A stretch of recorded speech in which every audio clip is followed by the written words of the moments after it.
Yine Kur'an-ı Şerif'i yani anlı derece Allah'ın mehbub sözü olursan yine Kur'an-ı Şerif'i bir eviyat ayttık. Bismillahirrahmanirrahim. Kur'an.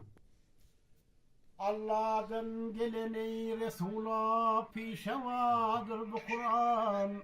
Ansacına beşeriye rehnemadır bu Kur'an. Kafire siyaset için, mümine hidayet için, okuma ve tilavet için Allah'ımdan gelen Kur'an. Hudayımın kelamıdır, dinimizin guvahıdır, Muhammed'in kitabıdır, din İslam'a gelen Kur'an.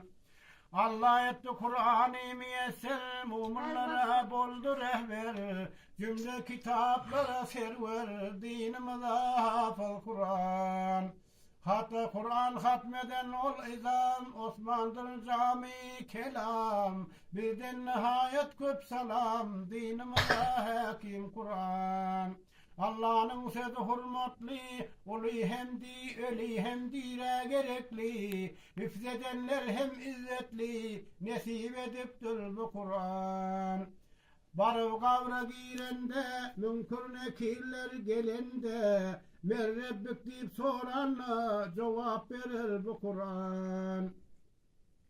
Allah'ın kazı bolunla mavşar günem barında, günem kızıp susan da sıyrav eder bu Kur'an. Yalkar atababımız, cümle enemamımız, hem hıyşı hem kavmımız rahmet eder bu Kur'an. Evlatlarınız okudun, suralarını yad edin, farz-ı vacibin hem bilin, bilmeklik zerur Kur'an. Kur'an'dır küllü dertlen şefası, mahşer gün Muhammed şefaat kahi, tilavet edenin yok var günahsı, günahları namud eyler bu Kur'an.